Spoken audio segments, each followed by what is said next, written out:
And then the last method is involving home and family. And I'm going to focus mainly on how we get more parents involved doing Cub Scouting.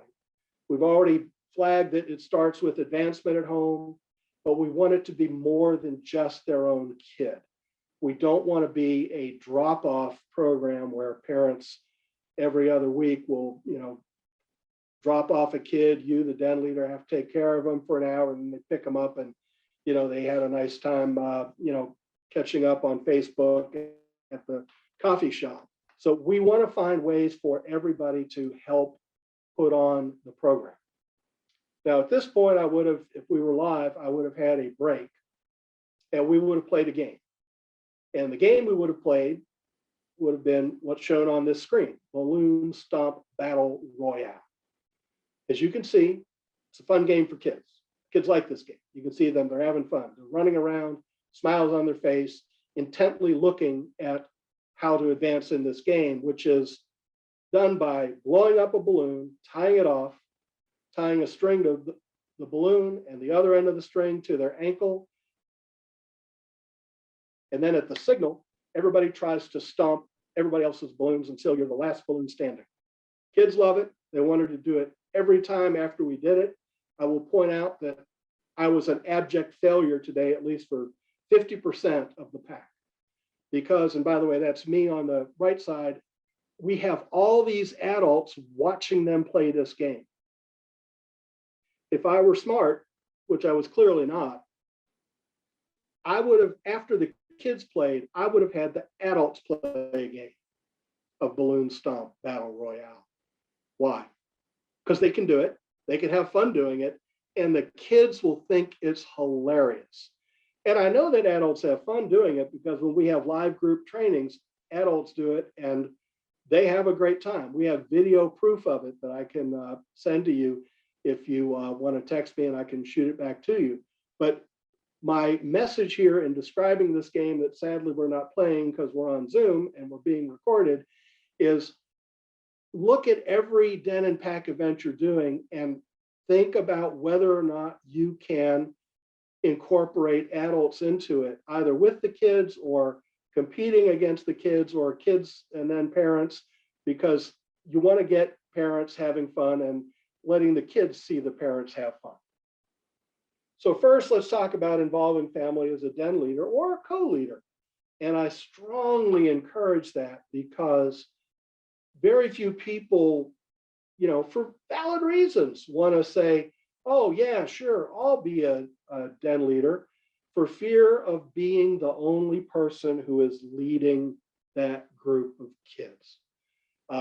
You could feel the sense of relief in the school library when my hand went up as the Tiger den leader, because all the 8 other families in the first grade den were thinking, it's not me, it's him.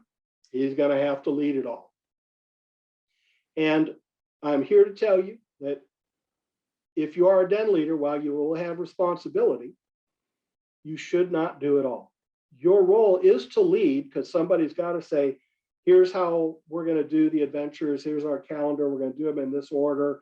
These are the places we're going to go, the things we're going to do. You do want to recruit parents, get to know them, know their skills, find things they can do to help. We're going to give you some tips on that in a second. Work with other leaders too as a den leader.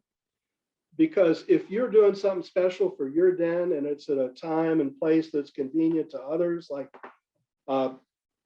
when we have dens that are meeting at the same time and place in our pack, which some years we do, some years they're all on their own schedule. If you're bringing in the fire truck for your first grade den to come do a visit, let the others know they may want to come join in. Everybody can join in, something like that. You don't have to hog it to yourselves. Frankly, I talked about my friend Craig volunteering me to be a den leader, and we had 8 kids that spring, and then following August, we had 16 wolves. So, I asked my friend Craig, I said, 16 wolves, what do you think of that? He says, that sounds like a really big den. And I said, no, Craig, it's 2 dens. Guess what? You're the other den leader. Now, I worked with him because we basically did the same thing at the same time in similar places, 2 different picnic tables out in the schoolyard.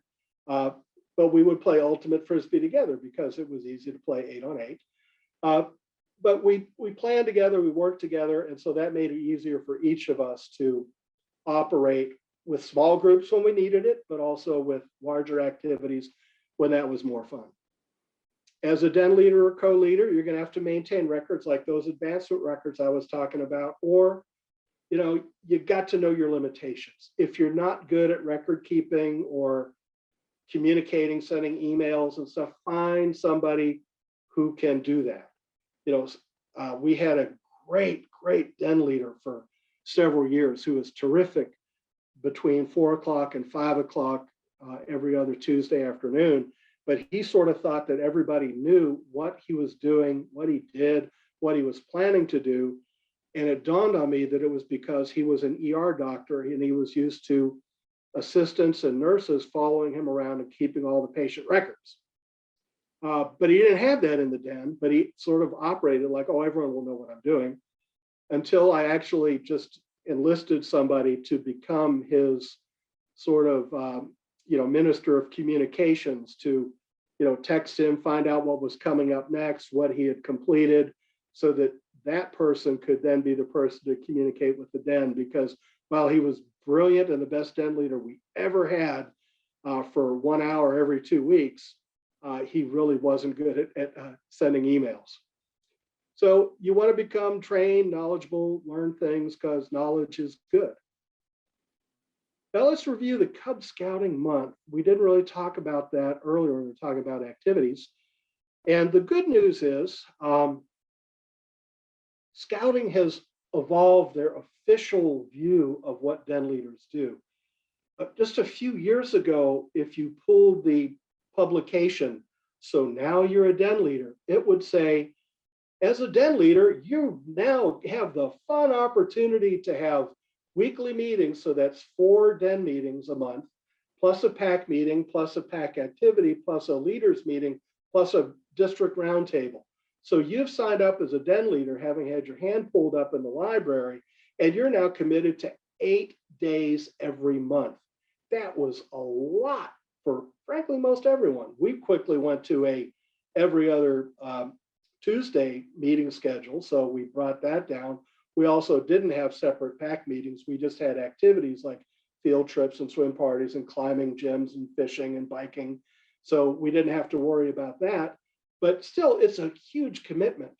And now the national materials acknowledge that most dens meet only every other week, maybe twice a month.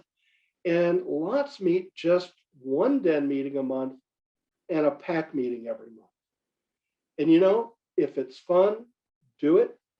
You don't want to stretch too much, and especially if you only have a single den leader trying to do it all before you can engage other help. You don't want that den leader to burn out, because if you have 8 kids, 1 den leader, and a lot of people just onlooking, if that den leader burns out, now you have no scouting at that den. So it's easier to go from once a month to twice a month than it is to go from 3 times a month down to 0 because you burned out your den leader. So that's how the Cub Scouting Month can work, with 1 or more den meetings and a pack activity for everyone. But then what do you do if you're doing den adventures? Now, the good news is you live in a time and place where there are actual den meeting plans that line up with what the adventures are. The bad news is there's multiple sources for it. So you have some choices to make as to what you're going to use.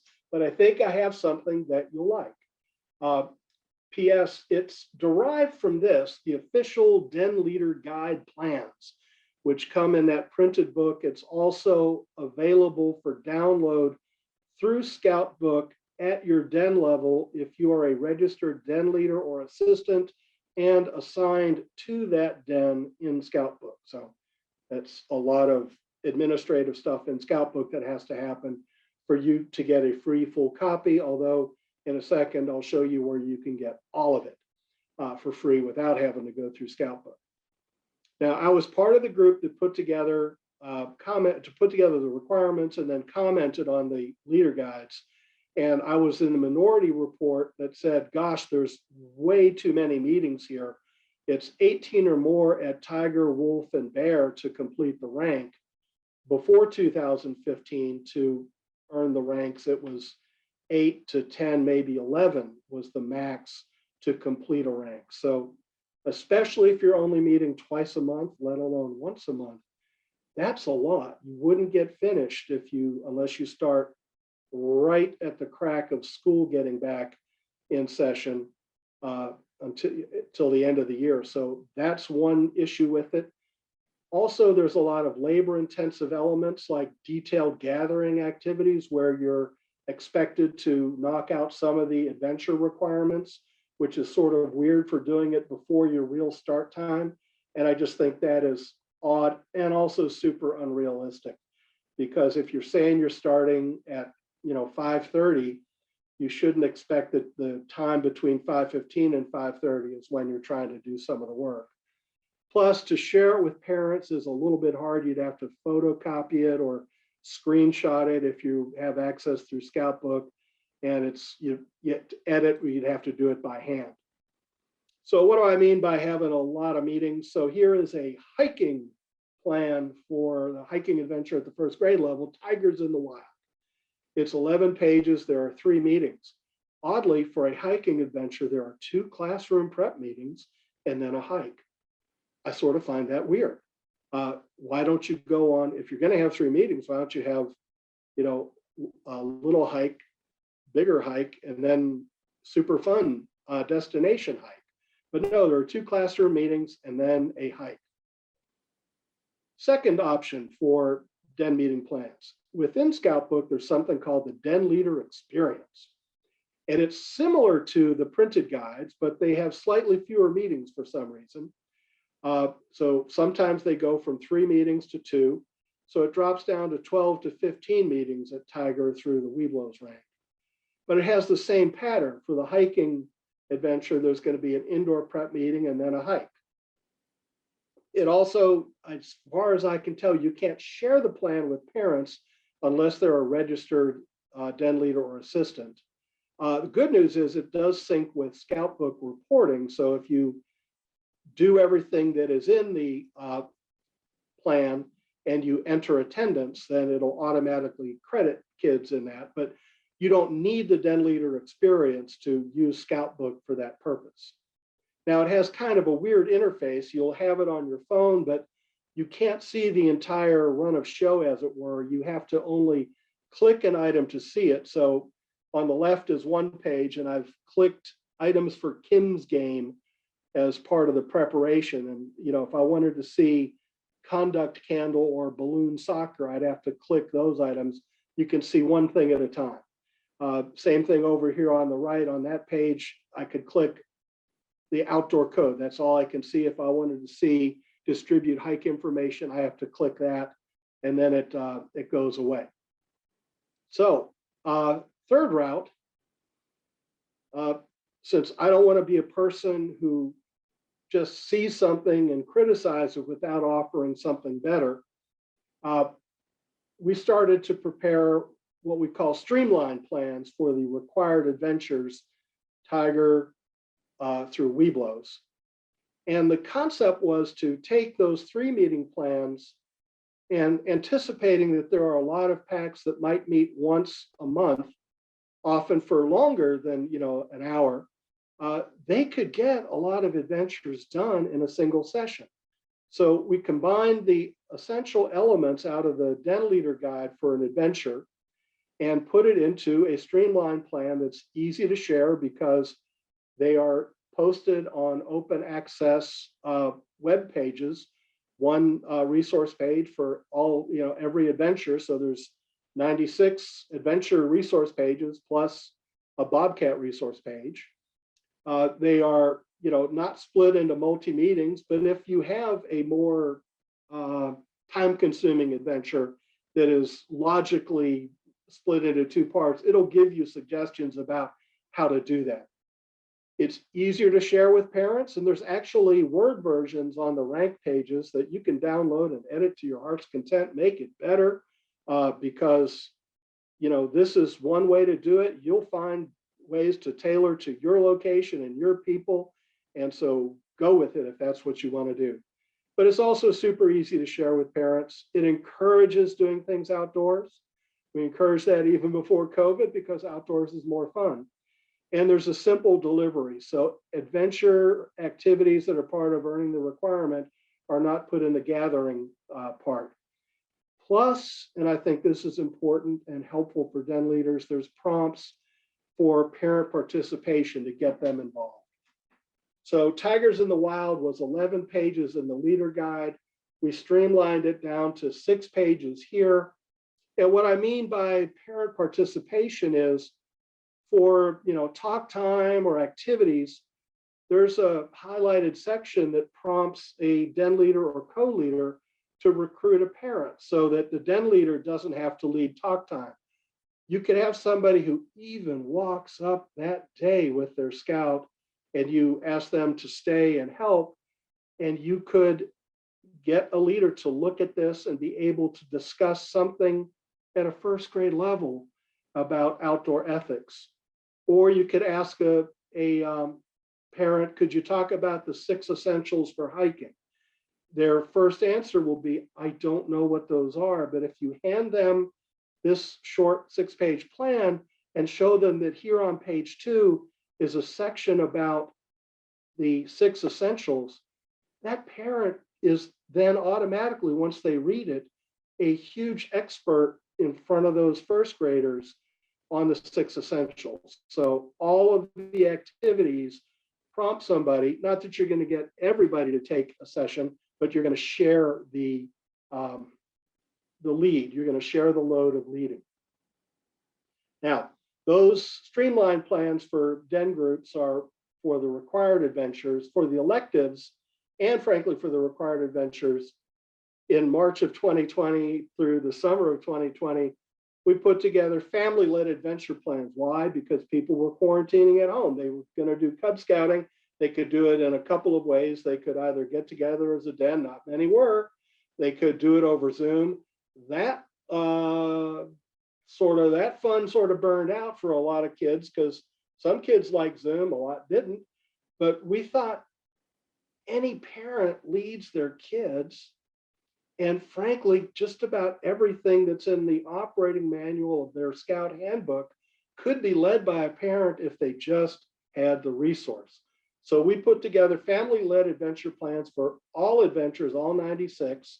And again, those are in PDF on resource pages, which I'll show an example of in a second, and in a Word document. So for an elective, while it's not a den activity, it's simplified so that you could easily adapt it to a group, especially when you have somebody who really knows the subject. So where can you find those? A portal for them is on the Atlanta Area Council website. If you look at the line that begins about join camp, you go over to advancement. If you were to click that, you would get to the Cub Scout advancement page, and there'll be the opportunity on the right to link to pages that describe all the adventures, and eventually they will take you to this district page that has the 96 pages. And for each adventure, you will have at the top what the adventure is, what the requirements are.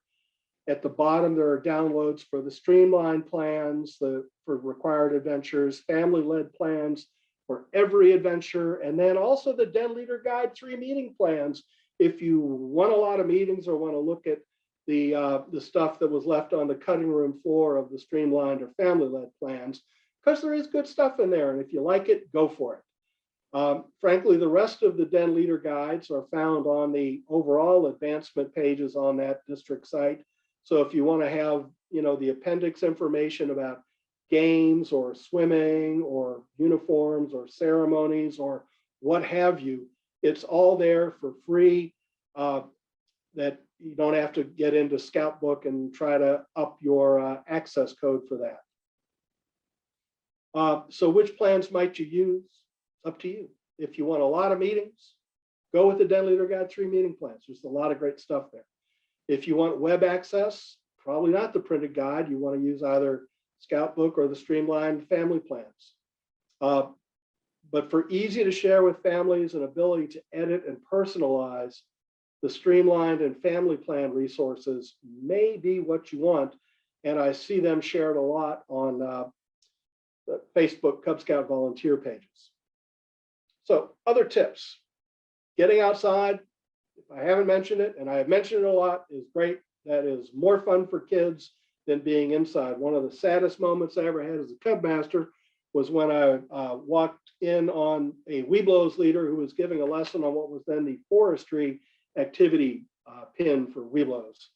And it was, you know, we live in Atlanta, it's a forest city. She could have gone outside of the school building and found any number of trees and actually touched them.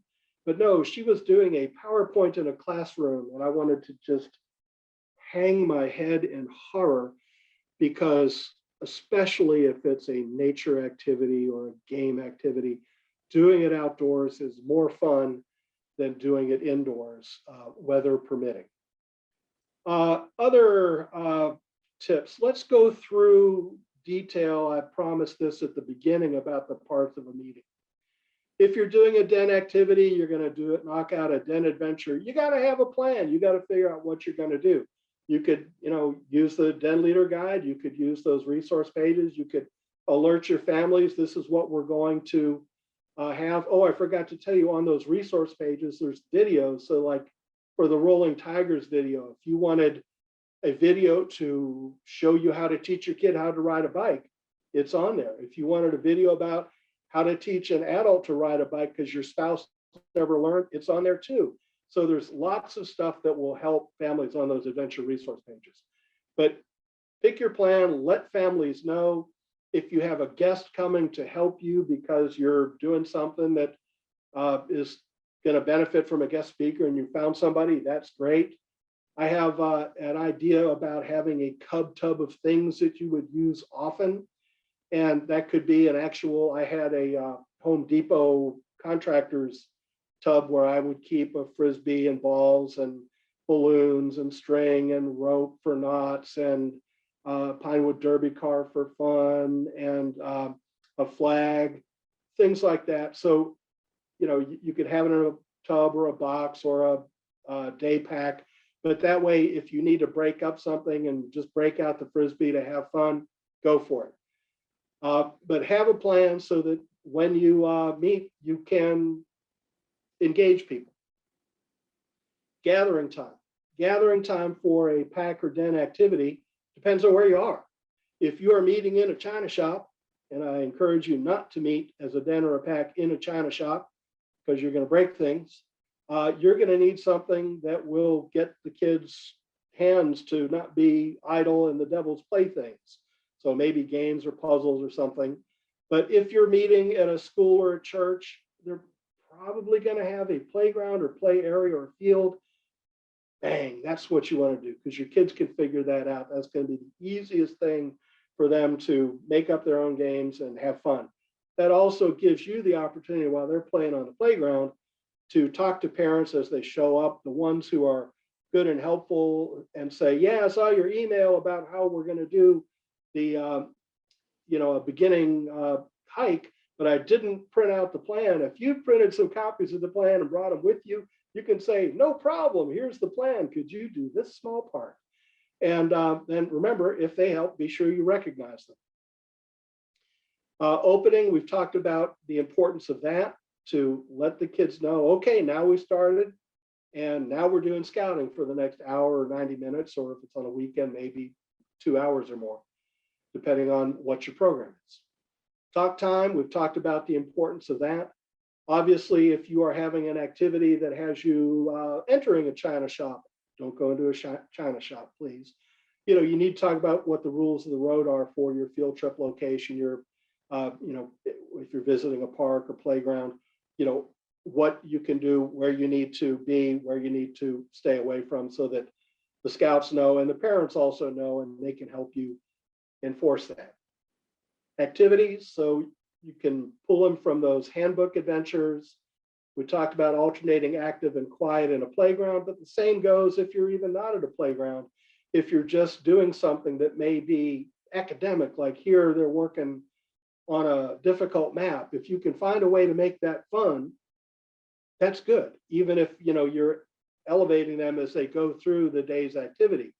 We did with first graders a map activity where they were supposed to draw a map of their neighborhood, which, since I didn't know where everybody lived, because everybody lived all over the metro Atlanta area, we actually instead had them follow a map of the neighborhood of the school. But it wasn't just any map, it was a treasure map. It was a simple map where they basically went down the street, went down to a corner, and then up part of another corner. But it took first graders a while to orient themselves, figure out where they were on the map and where they needed to go. And they started in the wrong direction, so they realized they were in the wrong direction. And yes, it was a treasure map, because at the end I had planted a leader nearby to watch the bag that had gold foil covered chocolate coins in a bag. And that was the treasure. I wanted to be sure nobody walking down the street saw the bag and thought, oh, great, candy. So the kids found that. They loved it. They wanted to do a treasure hunt every week. So find stuff that works for you that the kids will like. Find ways to even make the dry stuff fun. There will be ideas in the adventure plans that will help you with that. Then you get to the end. You finished your activity. If you've completed an adventure and you have that stash of loops or pins, you can do the immediate recognition, which is great. If not, congratulate them for what they did and tell them when they'll get their awards so that they hopefully show up for that. And use that time to shout out who did a good job. What scouts helped out, who showed that they exemplified the scout law. Thank your adults for coming. You want those scouts to be proud of their parents for helping out. And you being effusive in praise is a great way to make parents feel appreciated and let those kids love them. And then, as you end the activity, as parents are going home, chat with parents, what worked, what didn't work well. What should we do next time? As parents who weren't there show up, get to know them. Because at some point, you're going to want to get them involved. Because if you're a good den leader, you are going to methodically get to know your parents, figure out what they know and how you can engage them to help the kids in your den. Because if they do that, their kids are going to love them. They're going to be admired by their kids' friends. That's going to make the family that much stronger. And you can help them not by saying, throwing them to the wolves and throwing a handbook at them and say, you need to teach the first aid adventure next week.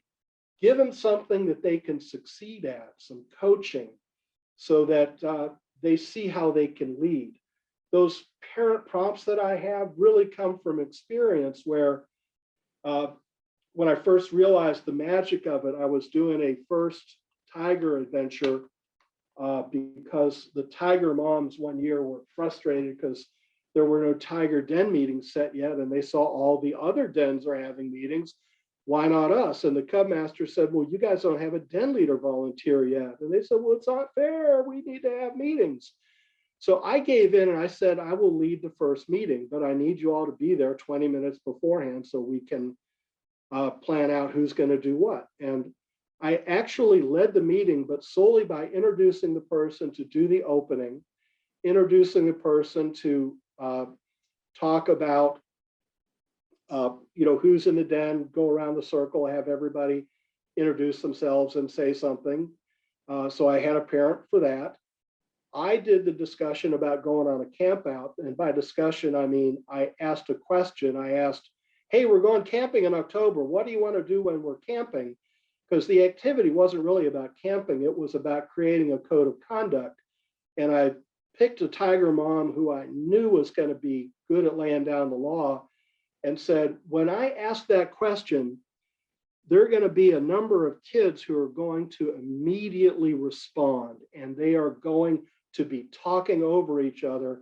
And for those who want to lay a bet, the over under on that is 4.5 as to how many will start, yelling out immediately after I asked the, what do you want to do when we go camping question? And sure enough, 5 kids yelled back what they wanted to do.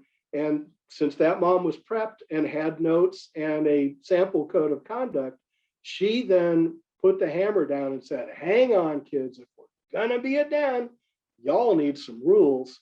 So what should our rules be like about talking at the same time? And I said the over under on that was going to be 3.5, and it came in under. Only 3 yelled at the same time, raise your hand before you talk and get called on. That's when you can talk. So she led them through rules that they set for themselves. She had a prompt so that she could move the conversation along. So they came up with 5 or 6 rules, and she enshrined them as the rules for that tiger den. And there were their rules. So again, we talked about how it's a game with a purpose. That was their constitutional convention, moderated by an adult. It makes enforcing the rules a little bit easier for an adult because you can say, it's your rule. You guys were the ones who established the rule. That's not always persuasive to somebody who wants to misbehave, but it helps. So, and then we had, other parents lined up to teach parts of Bobcat, and a parent lined up to lead the balloon stomp battle royale game. And then I closed it out. So all I did was introduce people, ask a question, and offer a closing. And then in my after the activity part, I huddled up with the parents again, and 3 of them immediately said, I can be the den leader. I know how to do it now. So we gave them a chance to succeed. They did. And so I want to encourage you to find ways where you invest a little bit of time to help parents become a success at being a den leader. Other tips. We always encourage our dens to pick a den name. And I know there's nothing except at the Webelos level where, since they're getting ready to be a Scouts BSA patrol, where they're authorized to pick a den name. But if you give a scout a choice between being Den 7 or the Wild Wolves or the Weird Wolves or the Woolly Wolves or the whatever, as long as it's not offensive, I think they prefer to have a name. Let them name themselves. Once again, that's a little citizenship thing where as a group, they're bonding by giving themselves a name. You can create a den flag. We actually did in our wolf year. It was an ugly flag, a product of committee, but they fought to hold it because it was their flag. They made it. They were so proud of it. We talked about a routine. We talked about an opening and how that sets a routine. I talked about having a game at the end. That's one option. It, set a routine that they could have an expectation so that they know how it's working. Having a code of conduct, one way or the other, ideally with the kids buying in, and then finding quiet ways to enforce. This is sort of a, not a safety reason to have too deep leadership at any meeting. But if you're leading a meeting and talking about, something important like first aid or cooking or whatever, and 2 kids are poking each other and disrupting, if you interrupt to settle them down and they wanted to cause you to interrupt, they won. You lost. But if you get your second leader or a parent helper who's in the room and you've tasked them, if people are poking each other, would you quietly separate them so that they settle down without interrupting the whole group? That can make your meeting go a lot better. So that is a great thing to do. There's other ways to have conduct aids. One that we would do would be to have a small candle jar. And if the kids were on task and abiding by their code of conduct, we would light the candle, because if you give scouts a choice, would they rather have a den meeting with fire or a den meeting without fire? Which would they rather have? Every scout prefers fire. So we use that as a fire that is lit if they are on task and not violating the code of conduct. And if they did start poking each other or whatever, I can blow out the candle. Now they're saying, why did you do that? I explained, well, you guys were messing around. So if you get back on task, I'll light it again. So I'd give them a couple minutes. They would get themselves back on task. We light the candle because Cub Scouts prefer fire. So that's just one method. There's a lot of methods out there for enforcing code of conduct and giving motivation for them to act right. It won't always work, but every bit helps. I also suggest you give each scout a role. Official Cub Scout training materials say that you want to have a rotation of scouts who are the denner, which is the lead helper for the den leader at a den activity or den meeting. I went ahead and frankly, I did this the second year because everybody wanted to hold the den flag. I needed to show that we would have a rotation of who got to do it that was fair. And as long as I was doing that, I made sure everybody had a role at every meeting so that, you know, somebody led the pledge, somebody led the oath, somebody was the den photographer, because in those days, we didn't have cameras in our phones. We had to have little disposable cameras. We had a joke teller, you know, we had a lot of different roles that we would give kids, and that gives them an opportunity to have a little bit of leadership and then get a lot of praise when they do a good job. And that's important to give them that reinforcement and to let them know that they're part of leading their group. Let's talk about some den issues. First, boys and girls. Of course, we know that boys and girls can be in a boy-girl pack, what's called a family pack. We also see it written that boys are supposed to be in boy dens, girls are supposed to be in girl dens. So that sounds like now they have to be segregated. Except the materials say that any two dens, you know, at the same grade can do all the activities together. So they could do everything together, which is sort of like a co-ed den. So if it's okay with your chartered organization, and unless they have segregated schooling, it probably is, and it's okay with your parents, let them know the deal as they're joining up. It's probably better for you to have co-ed dens of, let's say you have 2 girls and 7 boys in the first grade. It's not going to be a super ball of fun for 2 girls meeting alone, but 9 kids together, they can probably handle that. The kids are all right. Granted, if you grow and you end up with, you know, 8 girls and 10 boys, that may be the easy dividing line between having your den split at that level so you don't have a den that's too big. But it's okay to have boys and girls together.